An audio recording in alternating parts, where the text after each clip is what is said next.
Sveiki visiem! Es lasu tagad Daniela grāmatu, un no tā man rodās šāds pārdomas. Ko es tur pamanu? Es pamanīju dažas lietas, ka, piemēram, izvērtējot to, kas tur ir teikts, Dieva vārds pats sev paskaidro.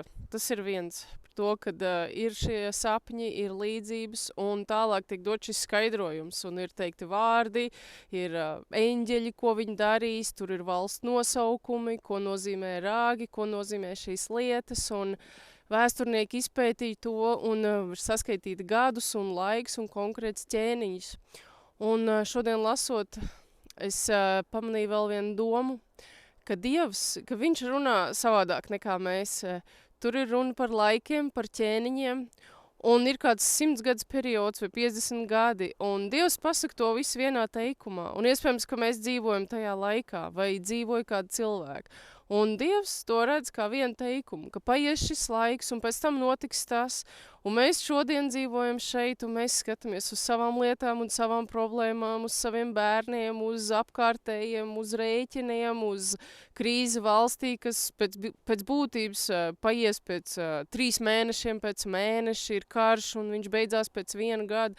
Bet Bībele nemaz nepiemin tādus īslaicīgus momentus. Bībele neizrunā šīs lietas, viņa skatās daudz globālāk. Tā skatās uz 100 gadiem, uz 1000 gadiem, uz periodiem, kas ir daudz svarīgāk. Un mans tāds secinājums pārlasot kādas nodaļas no Daniela grāmatas ir par to, ka skatīsimies vairāk uz tādām globālākām lietām, uz kaut ko tālāk mazliet, ka šīs dienas patiešām ir īsas.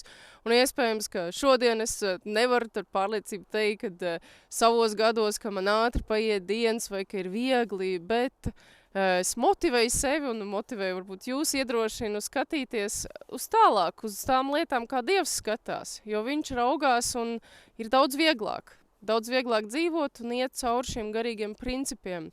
Pieņemsim tos un dzīvosim. Esiet svētīti!